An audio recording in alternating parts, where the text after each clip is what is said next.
বুজা হোৱাৰে পৰা মোৰ অভ্যন্তৰক গভীৰতা প্ৰদান কৰা হাজাৰ কথাৰ মাজত আছিল ৰবীন্দ্ৰনাথ। সেই যে শুকুলা মেঘেৰে ভৰা আকাশৰ তলত ৰ'দ ছায়াই লুকা-ভাকু খেলা ধানৰ পথাৰ, সেয়াটো আগুনেই আছিল নিশ্চয়। শৈশৱ সৰল আছিল। টান কথাবোৰ কচুপাতত পৰি পিছলি যোৱা পানীৰ দৰে পিছলি গৈছিল।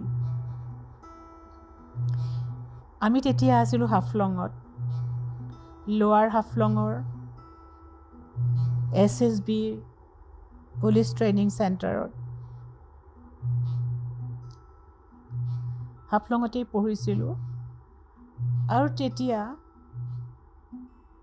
এখন নৃত্য নাটিকাত অংশ ল'বলৈ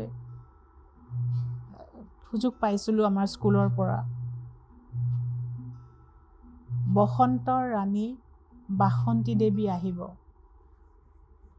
তাৰ কাৰণে ৰজাই বাগিচাখন খুব সুন্দৰকৈ সজাই থৈছে আৰু কোনো যাতে প্ৰৱেশ কৰি বাগিচাখন নষ্ট কৰিব নোৱাৰে তাৰ বাবে প্ৰহৰী ৰাখি থৈছে। কাৰণ বাসন্তী ৰাণী আহিব নহয়, তেওঁক আদৰিব লাগিব। মোৰ কিন্তু বাসন্তী ৰাণীৰ চৰিত্ৰটো কৰাৰ বহুত ইচ্ছা আছিল। মই অলপ সৰু আছিলোঁ আৰু মই বুজিছিলোঁ যে মই সেইটো চৰিত্ৰৰ বাবে বোধ কৰোঁ মই উপযুক্ত নহয়। আমাতকৈ ওপৰৰ শ্ৰেণীৰ এজনী লাহী বৰ মৰম লগা বগাকৈ ধুনীয়া ছোৱালী বাসন্তী দেৱী হৈছিল, বসন্তৰ ৰাণী হৈছিল। মই জানো কি হৈছিলোঁ মনত নাই। মই বোধ কৰোঁ এটা ভোমোৰা হৈছিলোঁ, নহ'লে এটা পখিলা হৈছিলোঁ, কিবা এটা হৈছিলোঁ। তালৈ এদিন ভোমোৰাবোৰ আহিল আৰু প্ৰহৰীবোৰে খেদি পঠিয়ালে।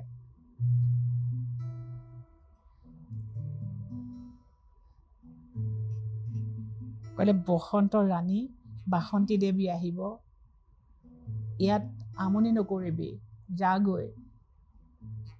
ভোমোৰাবোৰ গুচি গ'ল। পখিলাবোৰ আহিল, পখিলাবোৰকো ঘূৰাই পঠিয়ালে। চৰাইবোৰ আহিল, চৰাইবোৰকো ঘূৰাই পঠিয়ালে।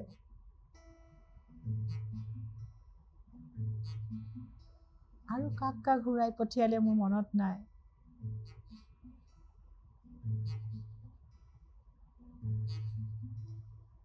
সেই সময়ৰ যিবোৰ নৃত্য নাটিকাত যিবোৰ গান গোৱা হৈছিল সেইবোৰ মোৰ মনত নাই। মোৰ মাত্ৰ দুটামান শাৰী মোৰ মনত ৰৈ গ'ল।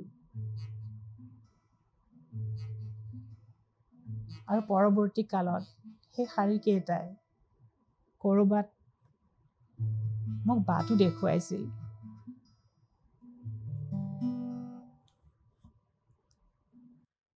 আজ বসন্ত জাগ্ৰত দ্বাৰে, তব অৱগুণ্ঠিত কুণ্ঠিত জীৱনে, কৰোণা বিৰম্বিত তাৰে। আজ বসন্ত জাগ্ৰত দ্বাৰে। পিছত বুজিছিলোঁ এই যে অৱগুণ্ঠিত কুণ্ঠিত জীৱন, এই জীৱনৰ বাবে দুৱাৰ খুলি দিব লাগিব বসন্তক। কাৰণ বসন্ত এতিয়া জাগ্ৰত। বসন্তক মাতি আনা, জীৱনক আদৰণি জনোৱা। তব অৱগুণ্ঠিত কুণ্ঠিত জীৱনে, কৰোণা বিৰম্বিত তাৰে। আজ বসন্ত জাগ্ৰত দ্বাৰে। অৱশেষত বসন্ত ৰাণী বাসন্তী দেৱী বাগিচাখনলৈ আহিল। তেওঁলৈ ৰৈ ৰৈ প্ৰহৰীবোৰ শুই পৰিছিল। খোজৰ শব্দ শুনি উঠি বহিল আৰু অবাক হৈ চাই ৰ'ল। শুভ্ৰ বসনা বাসন্তী দেৱীৰ সমগ্ৰ শৰীৰত অট্টত তেজৰ দাগ আৰু আঘাত পোৱাৰ চিন। তেওঁলোকে আচৰিত হৈ সুধিলে,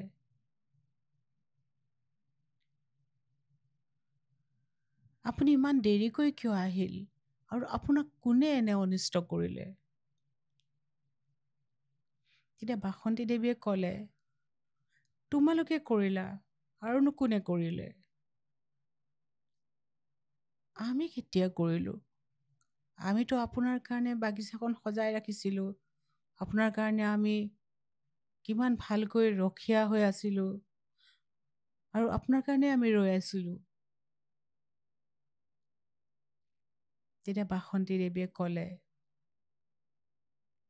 যে মই অহাৰ আগে আগে মোৰ লগৰীয়া ভোমোৰাবোৰ আহিছিল, তোমালোকে খেদি দিলা। পখিলাবোৰ আহিছিল, তোমালোকে খেদি দিলা। চৰাইবোৰ আহিছিল, খেদি দিলা। যদি পখিলাবোৰ, চৰাইবোৰ, ভোমোৰাবোৰ নাহে, তেতিয়া মই কেনেকৈ ভালকৈ আহিব পাৰোঁ? কাৰণ এই সকলোবোৰক লৈয়েইতো মোৰ তেতিয়া বহুত কথা বুজাৰ বয়সটো নাছিল। কিন্তু মোৰ মনত আছে মই নিষ্পলক দৃষ্টিৰে চাই আছিলোঁ আৰু মই ভাবি আছিলোঁ যে বসন্ত যেতিয়া আহে, বসন্তৰ ৰাণী যেতিয়া আহে, তেওঁৰ বহুত লগৰীয়া থাকে আৰু সেই লগৰীয়াবোৰ যেতিয়া তেওঁৰ পৰা আঁতৰাই লৈ যোৱা হয়, তেতিয়া তেওঁ ক্ষতবিক্ষত হয়, তেওঁ তেজ ওলায়, তেওঁ কষ্ট পায় আৰু তেওঁ হৈ নাথাকে। কথাটো মনৰ গভীৰত পোত খাই গ'ল।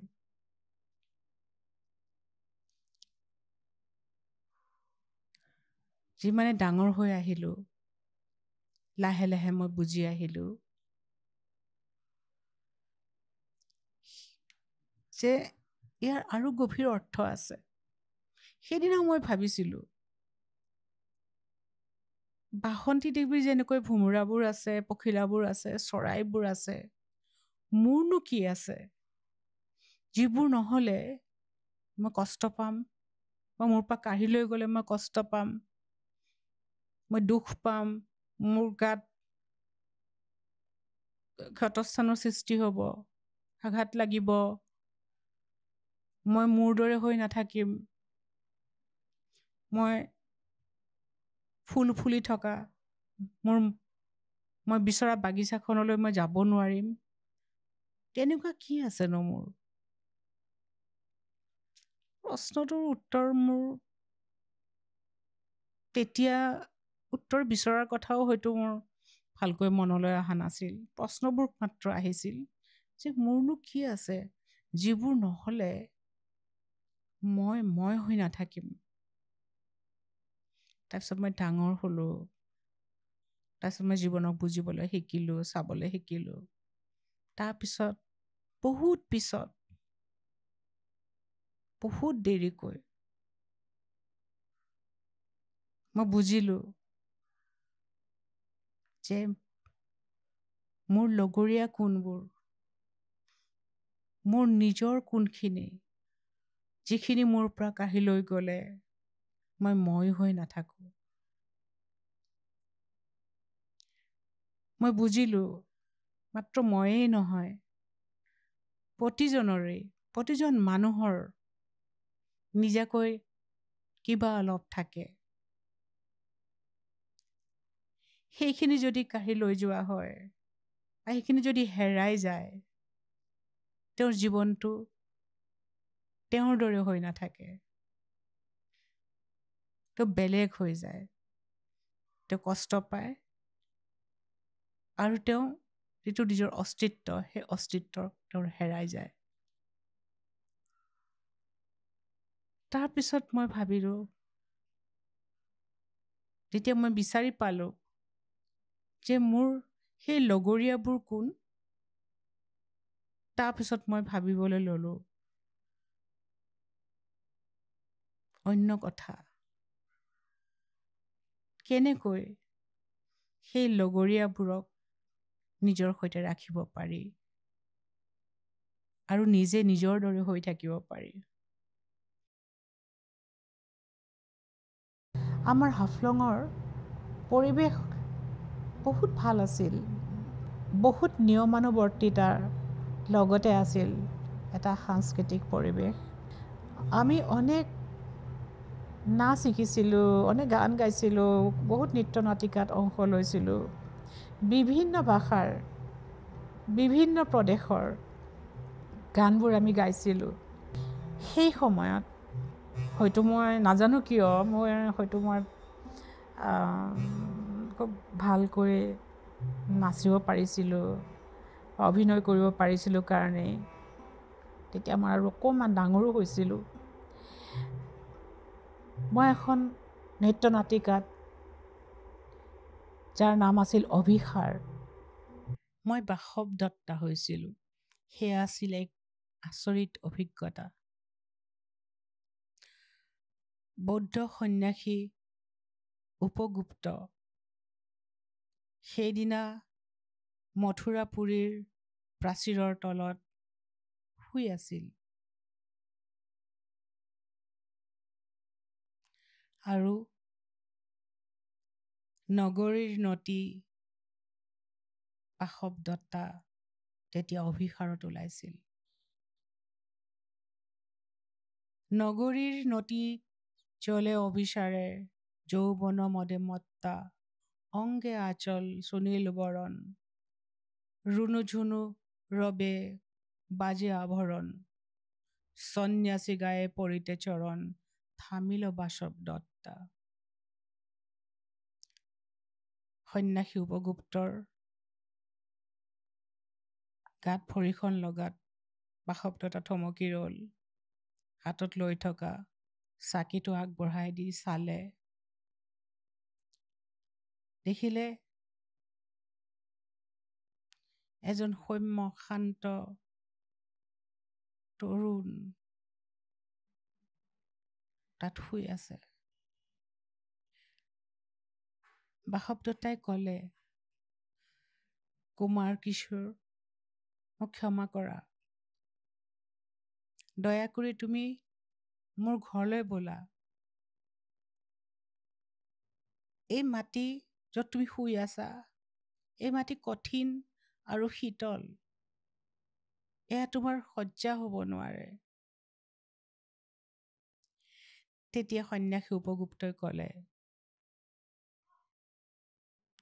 এই লাবণ্যপুঞ্জ, এখনো আমার সময় হয়নি, যেথায় চলেছ যাও তুমি ধনী,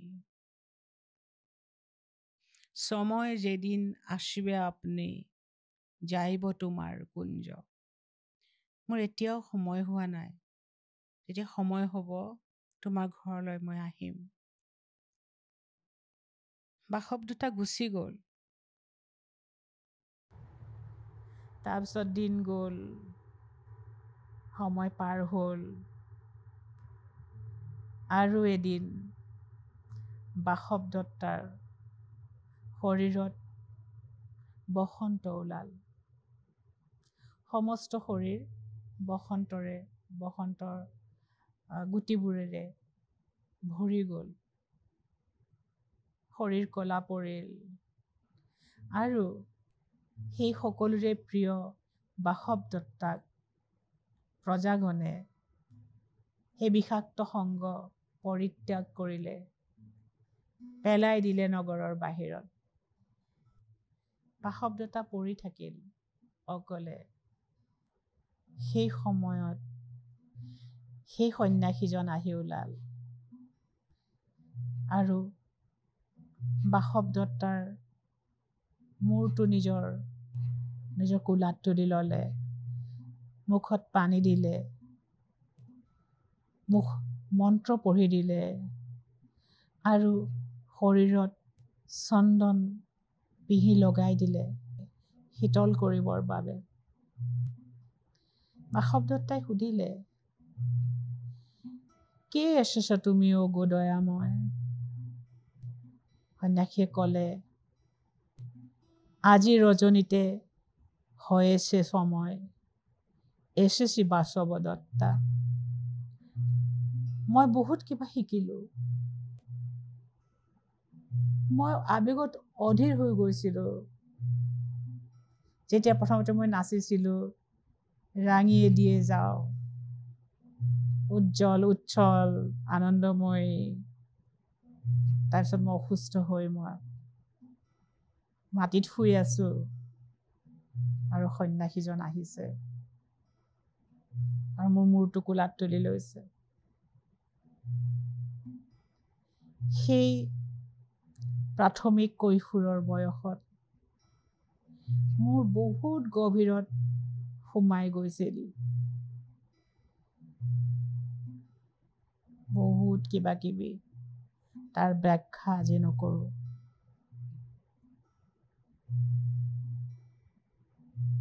কিন্তু বহুত গভীৰতালৈ এটা বাট সৃষ্টি হৈছিল। তাৰপিছত লাহে লাহে মই বেছিভাগ নৃত্য নাটিকাত বা নাচত মই মূল ভাৱত অভিনয় কৰাৰ মই সুযোগ পালোঁ, ভাগ লোৱাৰ সুযোগ পালোঁ। তেতিয়া এদিন চণ্ডালিকা মঞ্চস্থ হ'ল। এই চণ্ডালিকা নাটকৰ মূল বিষয়বস্তু আছিল জাতিগত বৈষম্য, ব্যক্তিগত মৰ্যাদা আৰু মুক্তি। এই নৃত্য নাটিকাত এজনী চণ্ডালৰ কন্যা, যাৰ নাম প্ৰকৃতিৰ মাধ্যমেৰে সমাজৰ অস্পৃশ্যতা, বৈষম্য আৰু ব্যক্তিগত মৰ্যাদাৰ বিষয়বোৰ উপস্থাপন কৰিছিল। শ্ৰাৱস্তী নগৰীত, য'ত প্ৰকৃতি নামৰ এজনী চণ্ডালৰ ছোৱালী, যি সন্যাসী আনন্দক পানী দিছিল, তাৰ আগতে প্ৰকৃতিক কোনেও একো নিদিছিল। যি দৈ বেচিবলৈ অহা মানুহ, যেতিয়া তাই দৈ বিচাৰিছে, তেতিয়া সকলোৱে আহি কৈছে, ওকে ছুঁয়ো না ছি, ও যে চণ্ডালিনীর ছি, নষ্ট হবে যে দই, সে কথা জানো নাকি। অস্পৃশ্য বুলি জানি দৈ বেচা মানুহজনে দৈ নিদি গুচি গ'ল, খাৰু বেচা মানুহজনে খাৰু নিদি গুচি গ'ল।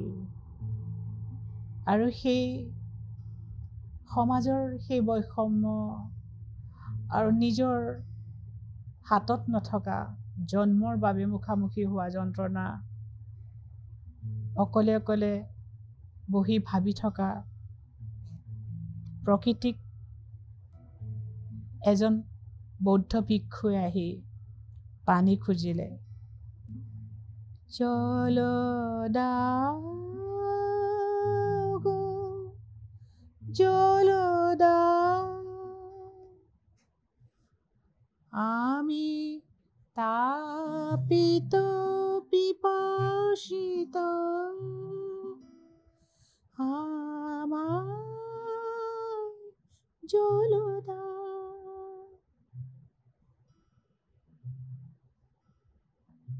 প্ৰকৃতি গৈ তেওঁৰ ওচৰত আঁঠুকাৰি বহিল, বিষাদেৰে ক'লে, মোক ক্ষমা কৰা, মোৰ নাদৰ পানী অসুচি, তোমাক কেনেকৈ দিম? ক্ষমা করো মোরে, ক্ষমা করো প্রভু, আমি চণ্ডালের কন্যা, মোর কূপের বাড়ি অসুচি, আমি চণ্ডালের কন্যা, তোমারে দেব জল হেন পুণ্যের, আমি নহি অধিকারিণী, আমি চণ্ডালের কন্যা। তেতিয়া ভিক্ষুজনে ক'লে, তুমি যেনে মানো মই তেনেই মানো, ইয়াত কোনো ভেদাভেদ নাই, তুমি মোক পানী দিয়া, কোনো সংকোচ নকৰিবা, কুণ্ঠাবোধ নকৰিবা। মই তেতিয়া প্ৰকৃতি হৈ গৈছিলোঁ। পানী দিওঁতে মোৰ চকু পানী ওলাই গৈছিল। মই শিকিছিলোঁ সমাজৰ বৈষম্য আৰু এই বৈষম্যই দিয়া কষ্টৰ কথা। পৰৱৰ্তী জীৱনত মই হৈ উঠোতে চণ্ডালিকা প্ৰকৃতিয়ে এটা বহুত ডাঙৰ ভূমিকা পালন কৰিছে।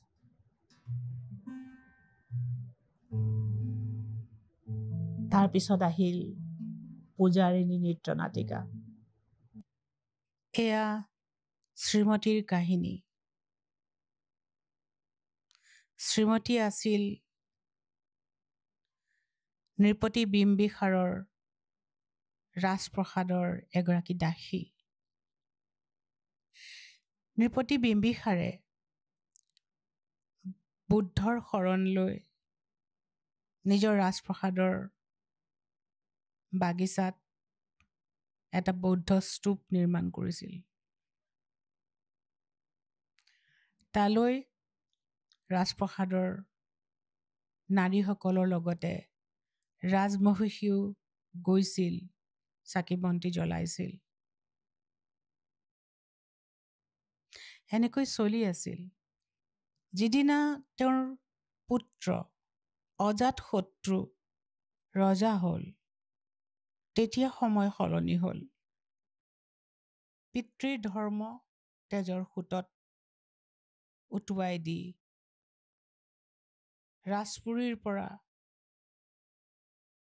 সকলো কথা মচি পেলালে আৰু বৌদ্ধ শাস্ত্ৰৰ সকলো কিতাপ জ্বলাই দিলে। ৰাজপ্ৰসাদৰ নাৰীসকলক মাতি আনি ক'লে, বেদ ব্ৰাহ্মণ ৰজাৰ বাহিৰে আৰু কাৰো পূজা কৰিব নোৱাৰিব।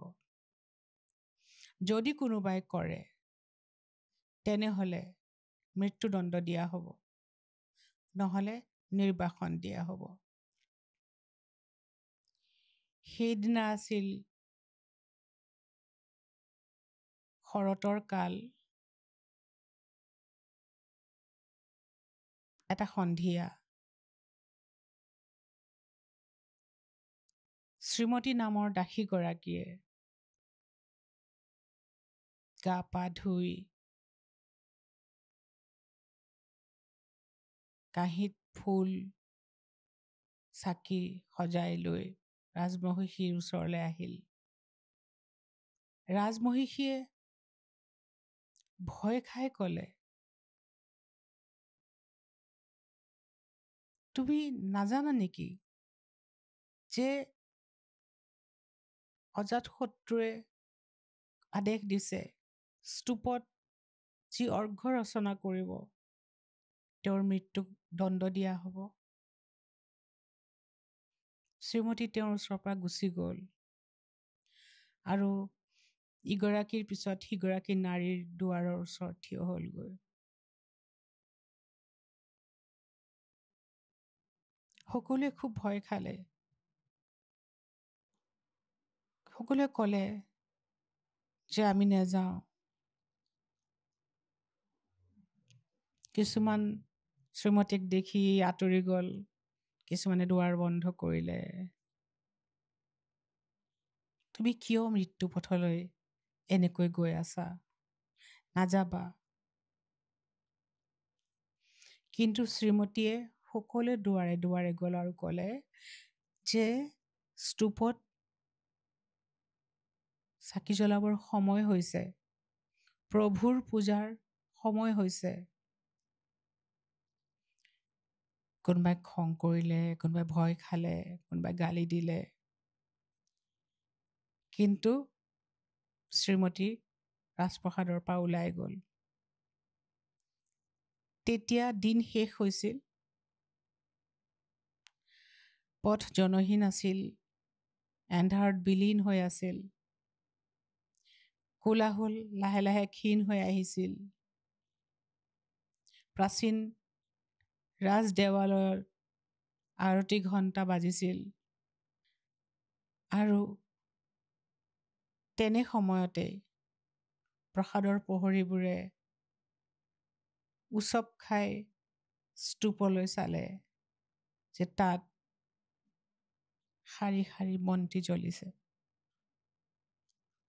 হাতত অস্ত্ৰ লৈ প্ৰহৰীবোৰ দৌৰি আহিল। সুধিলে,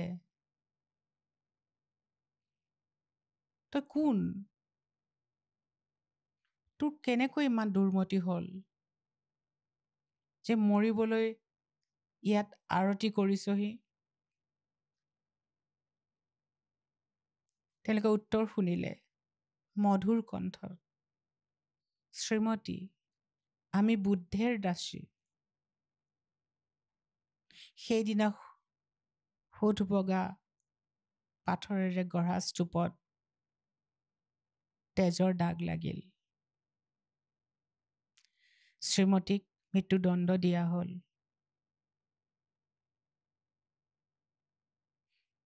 নুমাই গ'ল স্তূপত শাৰী শাৰীকৈ জ্বলাই দিয়া বন্তিবোৰ। মই শ্ৰীমতী হৈছিলোঁ আৰু মই শিকিছিলোঁ বিদ্ৰোহ। মই শিকিছিলোঁ প্ৰথাৰ বিৰুদ্ধে, বন্দিত্বৰ বিৰুদ্ধে, অন্যায় শাসনৰ বিৰুদ্ধে মূৰ তুলি থিয় হোৱাৰ সাহস আৰু শক্তিৰ কথা। শ্ৰীমতী মোৰ গভীৰত আছে। আজিও যেতিয়া প্ৰত্যাহ্বানবোৰ আহে, যেতিয়া প্ৰথাই নিয়মে বিৰুদ্ধ জীৱনে যেতিয়া হেঁচা মাৰি ধৰিব খোজে, তেতিয়া মই নিজকে নিজে কওঁ, শ্ৰীমতী, আমি বুদ্ধেৰ দাসী। তাৰপিছত হাফলঙলৈ পৰিৱৰ্তন আহিল।